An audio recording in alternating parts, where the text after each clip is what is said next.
Time అయిపోయింది శశి వెళుతున్నాను అనేసి సైకిల్ బెల్ మోగించి వెళ్ళిపోయాడు శివరాం. శశి లోపల నుంచి వచ్చేస్తున్నా అంటున్నా వినిపించుకోకుండా అన్నం వార్చేసి పొయ్యి అలాగే వదిలేసి గబగబా వీధి గుమ్మం దగ్గరికి వెళ్ళింది శశిరేఖ. ఎదురింటి వాళ్ళ పిల్లవాడిని గాలిలోకి ఎగరేసి ముద్దులు పెట్టుకుంటున్నాడు శివరాం. ఆ పిల్లవాడి బుగ్గలు నిమురుతూ నవ్వుతూ ఏదో పలకరించాడు. మళ్ళీ ఓసారి ముద్దు పెట్టుకొని వాళ్ళమ్మకిచ్చి చెయ్యి ఊపి సైకిల్ ఎక్కి దూసుకుపోయాడు. గిరుగున వెనక్కి తిరిగి లోపలికి వచ్చేసింది శశిరేఖ. డబ్బాలోంచి కందిపప్పు తీసి పొయ్యి మీద పడేసింది. ఉయ్యాల్లో నిద్రపోతున్న బిడ్డని చూస్తుంటే కళ్ళు చెమర్చాయి. రెప్పలార్చి కన్నీటిని కళ్ళలోనే ఇంకించుకుంది. ఒక 10 నిమిషాల కిందట కొంచెం వీణ్ణి పట్టుకోండి అని పిల్లాన్ని ఇవ్వబోతే అమ్మో అని కెవ్వున అరిచినంత పని చేశాడు. వెధవ చీమిడి ముక్కు వాడును. అధరామృతం కారింది కారినట్టే ఉంటుంది. ఇప్పుడే ఇస్త్రీ బట్టలు వేసుకున్నాను. అన్నీ ఖరాబు చేసేస్తాడు అంటూ 2 అడుగులు వెనక్కి వేశాడు నవ్వుతూ. శశి ఏమిటి చెంగుతో కొడుకు ముఖం తుడిచి ఇప్పుడు చూడండి ఎంత నీటుగా ఉన్నాడో అంది. ప్లీజ్ ఉయ్యాల్లో వేసేయి వాణ్ణి నమ్మలేం అంటూ బతిమాలుతున్నట్టు చూశాడు. శశి నవ్వి బాబుని పడుకోబెట్టి అన్నం ఉడికిందో లేదో అని పరిగెత్తుకుంటూ వెళ్ళి వంటగదికేసి వెళ్ళిపోయింది. టైం అయిపోతుంది శశి అంటూ కేకేసి హడావిడిగా పరిగెత్తాడు. తీరా వచ్చి చూస్తే కనపడ్డ దృశ్యం అది. ఎదురింటి వాళ్ళ పిల్లవాడిని గాల్లోకి ఎగిరేసి చేతుల్లోకి అందుకొని ముద్దులాడి బుగ్గలు నిమిర్చి చెయ్యి ఊపి. అలాంటి దృశ్యం ఇది వరకు 2 సార్లు చూసింది. మొదట్లో కుతూహలంగా చూసింది. వాళ్ళ పిల్లాడు బాగుంటాడు కదూ అని. శివరాం అంటే బాగానే ఉంటాడు అంది మనస్ఫూర్తిగానే. వాళ్ళ పిల్లాడు తెల్లగా బొద్దుగా బంతిలా ఉంటాడు. ఆ తల్లిదండ్రులిద్దరూ తెలుపే. శశి కొడుక్కి కూడా శశి రంగే వచ్చింది. చామన ఛాయ. 2-3 సార్లు ఆ తెల్ల పిల్లవాడిని శివరాం స్వయంగా ఎత్తుకొని ఇంటికి తీసుకువచ్చాడు. ఇంట్లో తినడానికి ఏమైనా ఉన్నాయా శశి అని అడిగితే ఏమున్నాయి బెల్లం ముక్క పెట్టనా అంది శశి నవ్వుతూ. ఆ మన్నాడే కాబోలు శివరాం బిస్కెట్ ప్యాకెట్లు తీసుకొస్తే ఆశ్చర్యపోయి ఇదేమిటి మనవాడు అప్పుడే బిస్కెట్లు తింటాడా అంది. అబ్బే వాళ్ళ బుజ్జి కోసం తెచ్చాలే అని బయటకెళ్ళేటప్పుడు ఆ ప్యాకెట్ కూడా పట్టుకెళ్ళాడు. మన విధవ తినేసరికి ఇలాంటివి ఎన్ని తెచ్చుకోవాలో అంది తను వీధి గుమ్మం దాకా వెళ్తూ. కానీ శశి మనసు అంత తేటగా ఎంతకాలం ఉండగలదు? శశిరాం పరాయి పిల్లవాడిని అంత ఆప్యాయంగా ముద్దులు పెట్టుకుంటుంటే కళ్ళారా చూసే శశి ఏదో ఆవేదనతో ఇది అసూయ కాదు కదా అని తనను తాను ప్రశ్నించుకుంది. పసిబిడ్డని ఎవరి బిడ్డ అయితేనేం ముద్దు పెట్టుకున్నంత మాత్రాన తను ఇలా బాధపడాలా? శివరాంని అర్థం చేసుకోకూడదన్న ఆలోచన శశిని అప్పుడు కాస్త నిశ్చితంగా ఉండనిచ్చింది. కానీ పసిబిడ్డల్ని ప్రేమించడమే అతని తత్వం అయితే ఆ ప్రేమ తన బిడ్డ మీద ఉండదా? తన బిడ్డ మాత్రం పసివాడు కాదా? పైగా ఎప్పుడు ఏదో అనారోగ్యంతో బాధపడుతూ ఉంటాడు. అలాంటి బిడ్డని ఇంకా ముద్దుగా చూసుకోవాలి కదా. ప్రేమ అంతా పరాయి పిల్లల మీదేనా? అది కూడా తెల్లగా ఉన్నాడనేనా? ఆ రోజు శశి మళ్ళీ అదే దృశ్యం చూసింది. తన పిల్లవాడిని ఏడాది కూడా నిండని పసివాణ్ణి అర్భకంగా అనారోగ్యంగా ఉన్న సొంత బిడ్డని ముట్టుకునే ధ్యాసే లేని మనిషి పొరుగింటి పిల్లవాడిని నవ్వుతూ ముద్దాడుతున్నాడంటే తాను సహించాలా? చూస్తూ ఆనందించాలా? ఆనందపడకపోతే తను అసూయపడ్డట్ట. తన బిడ్డని చూడగానే తండ్రి కళ్ళల్లో జ్యోతులు వెలగాలి. బిడ్డ కోసం తండ్రి చేతులు ముందుకు సాగాలి. కన్న తండ్రి అయిన మనిషి ముందు చేయవలసింది ఈ ఊళ్ళో వాళ్ళ పిల్లలు ఎర్రగా బుర్రగా ఉన్నారని వాళ్ళని ఎత్తుకొని ఎగరేయడం కాదు. తన బిడ్డని గుండెలకు హత్తుకోవాలి. రోజంతా అదే ధ్యాసగా ఉంది శశికి. రాత్రి అన్నం తినేసి గదిలోకి వెళ్ళిపోయాడు శివరాం. శశి అన్నం తినాలి కదా, పిల్లాన్ని ఎత్తుకోవాలేమో అన్న ధ్యాస లేదు. శశి పళ్ళెంలో అన్నం పెట్టుకుంది. ఉయ్యాల ఒకసారి ఊపి వచ్చి అన్నం ముందు కూర్చుంది. 2-3 ముద్దలు తిన్నదో లేదో పిల్లాడు లేచాడు. ఏడుపు మొదలుపెట్టాడు. శశి అన్నం పళ్ళెం మీద మూత పెట్టి గబగబా చెయ్యి కడుక్కొని పిల్లవాడిని తీసుకొని భుజం మీద వేసుకుంది. శివరాం వచ్చాడు గదిలో నుంచి. లేచాడా? ఉయ్యాల్లోనే పడుకోబెట్టు, నేను ఊపుతాలే, నువ్వు తొందరగా తినేసిరా. చాలాసేపటి నుంచి పడుకొనే ఉన్నాడు. కాసేపు ఎత్తుకోండి, అన్నం తినేసి వస్తాను అంటూ పిల్లవాడిని అందించబోయింది. అబ్బా, నేను ఇప్పుడు ఎత్తుకోలేను గాని పడుకోబెట్టు, నేను చూస్తూ ఉంటాగా అన్నాడు. పిల్లవాడిని చప్పున అందుకోకుండా పిల్లాడి కోసం చేతులు చాపకుండా నించున్న భర్తని చూస్తే శశికి బాధేసింది. మనస్సు బగ్గుమంది. చూస్తూ ఉంటారా? ఎంత జాలి! కన్నబిడ్డ ఆ మాత్రం ముట్టుకోవడానికి తగడనుకుంటున్నారా? పరాయి పిల్లాడి పాటి చెయ్యడనుకుంటున్నారా అంటూ పిల్లాన్ని మళ్ళీ భుజం మీద వేసుకుంది. అర్థం కానట్టు చూశాడు శివరాం. అదేమిటి? ఎందుకలా అన్నావు? ఎందుకో అన్నాను, మతిపోయి అన్నాను. పరాయి పిల్లలెవరు? ఎవరిని ఎత్తుకున్నాను నేను? లేదు, ఎవరిని ఎత్తుకోవడం లేదు. మీరు ఎవరిని ముద్దులాడడం లేదు. నేనే ఉత్తి పుణ్యానికి అంటూ ఉన్నాను. ఓహ్, వాళ్ళ బుజ్జిని అప్పుడప్పుడు ఎత్తుకుంటూ ఉంటాననా అని ఆశ్చర్యంగా చూశాడు. అప్పుడప్పుడు ఏం కర్మ, ఎప్పుడూ ఎత్తుకొనే తిరగండి. మాట్లాడేదేదో తిన్నగా మాట్లాడరాదు అన్నాడు. శశిరేఖ కోపంతో రెచ్చిపోతూ, ఇంకా ఏం తిన్నగా? ఎంత తిన్నగా? పొద్దున వీణ్ణి ఎత్తుకోమంటే బట్టలు పాడు చేస్తాడని వంకపెట్టి తప్పించుకుపోయారు. వస్తున్నానుండమంటున్నా వినిపించుకోకుండా టైమైపోతుందంటూ హడావిడిగా పరిగెత్తారు. తీరా గుమ్మం దాటిన తర్వాత మీరు చేసిందేమిటి? ఆ పిల్లవాణ్ణి గాలిలోకి ఎగిరేసి బంతులాట ఆడడానికి టైం ఎక్కడి నుంచి వచ్చింది? వాడు మీ బట్టలు పాడు చేయడన్న నమ్మకం ఏమిటి? పొద్దున్నే కాదు, ఇంతకు ముందు కూడా చూశాను. చూసినప్పుడల్లా నేనెంత ఆశ్చర్యపోయానో తెలుసా? మీకై మీరు ఒక్కసారన్నా బాబుని ఎత్తుకున్నారా? ఒకసారి పట్టుకోండి, పని చేసుకోవాలి అని నేనిస్తే కూడా అంటనట్టు పట్టుకున్నారు. 5 నిమిషాలన్నా ఎత్తుకోకుండా అబ్బా పడుకోబెట్టు అని పక్క మీద పడేస్తున్నారు. మరి బయటికి వెళ్ళేటప్పుడు పరాయి వాళ్ళ పిల్లాన్ని అంత ముద్దుగా ఎలా చూస్తారు? చేసేది తెలియనట్టు. ఇంకేం తిన్నగా చెప్పాలి మీకు అంది. శివరాం ఆశ్చర్యపోయాడు. శశి మాటలకు కోపం కూడా వచ్చింది. ఏమన్నా మతి ఉండే మాట్లాడుతున్నావా? ఆ బుజ్జిగాడు తెల్లగా బొద్దుగా ఉంగరాల జుట్టు, వాడు చూస్తూనే ముద్దొస్తాడు. వాణ్ణి చూడగానే నేనే కాదు అందరూ ముద్దులు పెడుతుంటారు. అదే పెద్ద తప్పొచ్చిందా అన్నాడు దుసలాడుతూ. నిర్ఘాంతపోయి చూసింది శశి. వాళ్ళ పిల్లాడు తెల్లగా బొద్దుగా ఉన్నాడా? అందుకని వాడు ముద్దొస్తాడా? వాణ్ణి ఎత్తుకుంటారా? శశి మాట్లాడకుండా పిల్లాన్ని తీసుకొని వంటింట్లోకి వెళ్ళిపోయింది. తెల్లబోయాడు శివరాం. అక్కడే నుంచున్నాడు. కొంతసేపు తర్వాత నెమ్మదిగా వంటింటి గుమ్మంలోకి వెళ్ళాడు. శశి అన్నం తింటుంది. పిల్లాన్ని ఒళ్ళో కూర్చోపెట్టుకుంది. ఇలా గియ్యి ఎత్తుకుంటాను అంటూ పిల్లవాడిని తీసుకోబోయాడు. అక్కర్లేదు, నా అన్నం అయిపోయింది, మీరు వెళ్ళండి, నేను చూసుకుంటాను అంటూ పళ్ళెంలో చెయ్యి కడిగేసుకుంది. శివరాం గదిలోకి వెళ్ళిపోయాడు.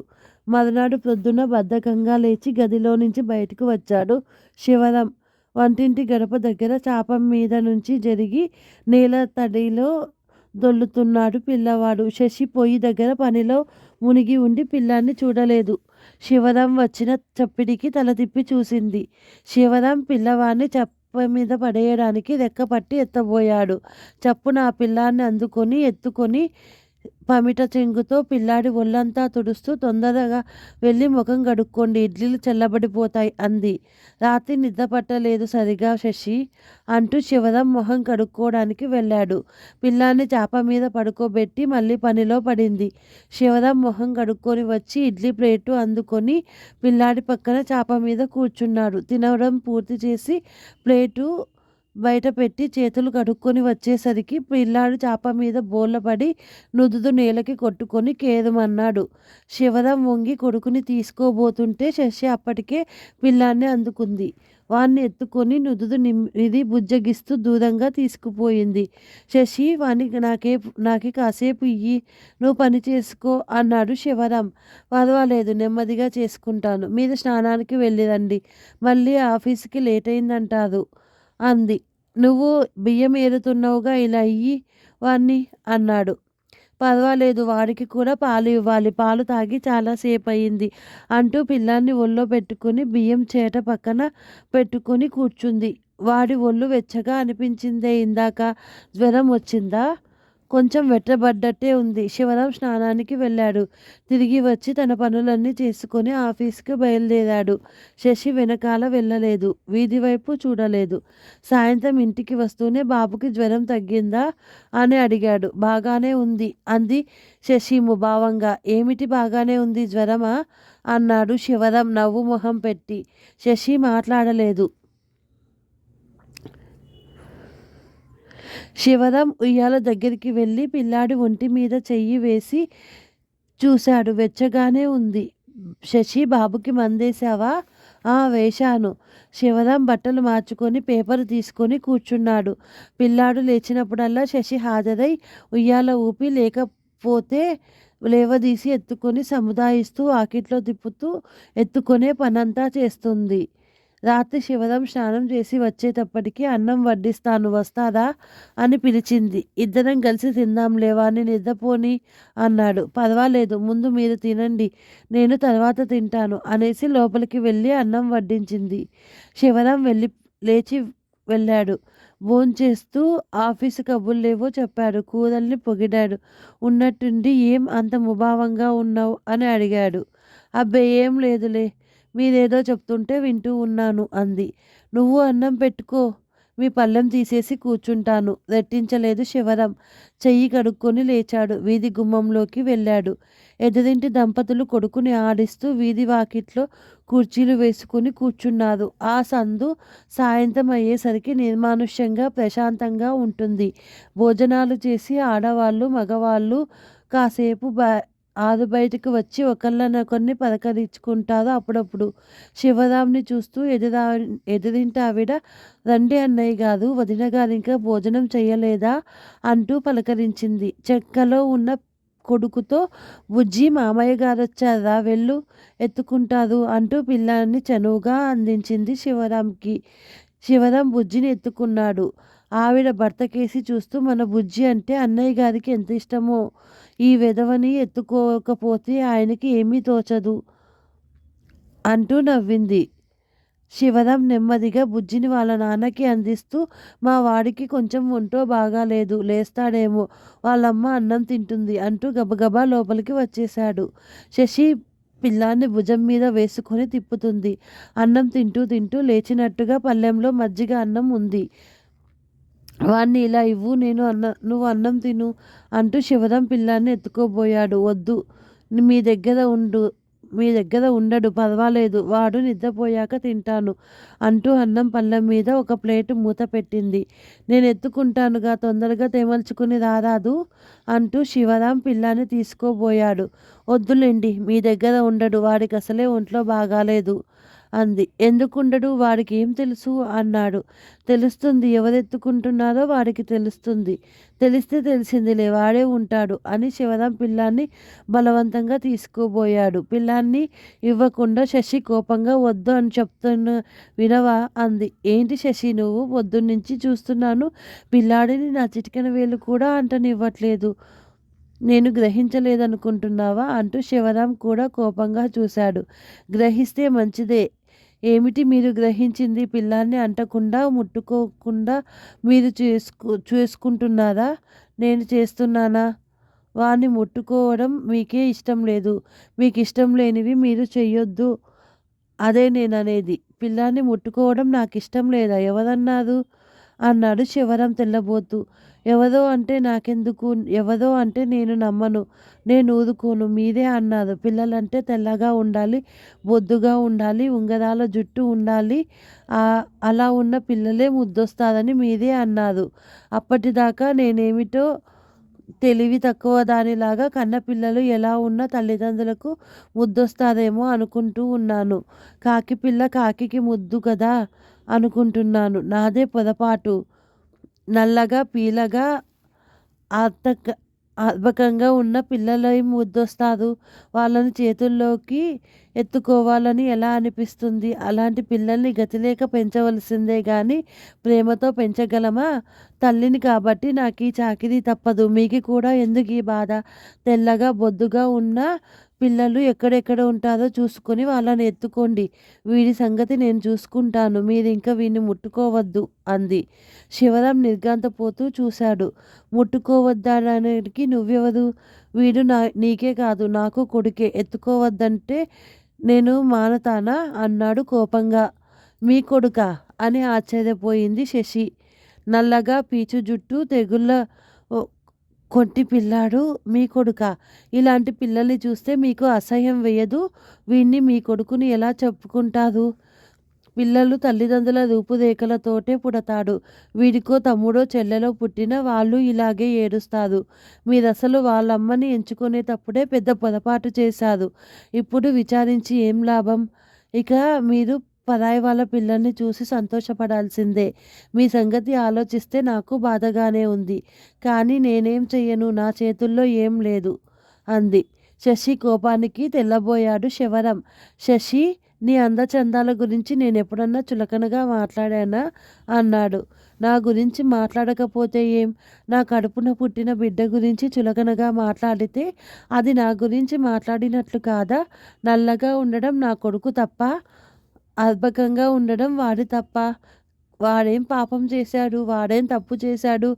ఎదురింటి పిల్లవాడి కన్నా చులకనైపోయాడు. పోనివ్వండి, మీకు నచ్చలేదు కాబట్టి వాణ్ణి మీరెప్పుడూ ముట్టుకోవద్దు. నేను ఒప్పుకోను. నా బిడ్డ ఎలా ఉన్నా వాడు నాకు గొప్ప పెన్నిది. వాణ్ణి నేనే నా గుండెల్లో పెట్టి చూసుకుంటాను. మీరు ఎత్తుకోవడం లేదని నేను మిమ్మల్ని తప్పబట్టను అంది. శివరాం సిగ్గుపడుతున్న వాడిలాగా నిలబడ్డాడు. శశి మాటలన్నీ విన్నాడు. శశి, నిజంగానే నేను తెలివి తక్కువగా మాట్లాడాను. తెలివి తక్కువగానే చేశాను. బాబుకి నువ్వు నిజంగా మంచి తల్లివి. నేను మంచి తండ్రిని కాదు. దానికి నేనే సిగ్గుపడాలి. శశి, నన్ను క్షమించి వెళ్ళు. అన్నం తిను. బాబుని నేను ఎత్తుకుంటాను అంటూ శివరాం పిల్లాన్ని తన చేతుల్లోకి తీసుకుంటుంటే శశి వారించలేదు. పమిటితో కళ్ళు తుడుచుకుంటూ లోపలికి వెళ్ళిపోయింది. Thank you for watching.